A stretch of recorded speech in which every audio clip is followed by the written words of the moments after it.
कोल्हापूर शहरात पर्यटक मोठ्या प्रमाणावरती येतात। आणखीन आल्यानंतर त्यांना प्रत्येक चौकात विविध चांगले उपाययोजना आहेत ती खरं तर या ठिकाणी मिळावी, आणखीन चौकाचं सुशोभीकरण करावं यासाठी कोल्हापूर महानगरपालिकेचं प्रशासन आणि नगरसेवक आता काम करताना आपल्याला पाहायला मिळत आहेत।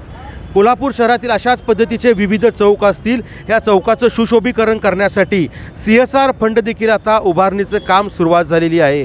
महापालिकेच्या महापौर रुपाराणी निकम आणि स्टँडिंग कमिटीचे चेअरमन विशाल शिराळे यांच्यासोबतच सर्व नगरसेवकांनी या सगळ्या कोल्हापूर शहरातील चौकांचं सुशोभीकरण व्हावं आणि दुभाजकांचं देखील सुशोभीकरण व्हावं यासाठी खरं तर मोठ्या प्रमाणावरती अनेक सामाजिक संस्था असतील, कंपन्या असतील, बँका असतील त्यांच्याशी संपर्क करून CSR फंड देखील गोळा करायला सुरुवात झालेली आहे।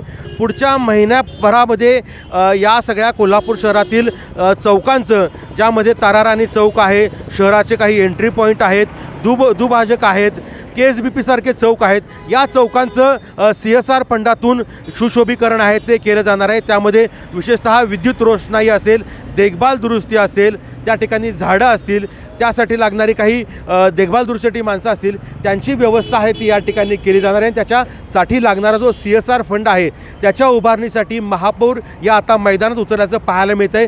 काही दिवसांपूर्वी मीटिंग देखील झालेली आहे। आणखी यासाठी CSR निधीची उभारणी मोठ्या प्रमाणात होऊन कोल्हापूर शहरातले 30 चौक आहेत ते आता सुशोभीकरणाच्या मार्गावरती असल्याचं आपल्याला पाहायला मिळतं आहे।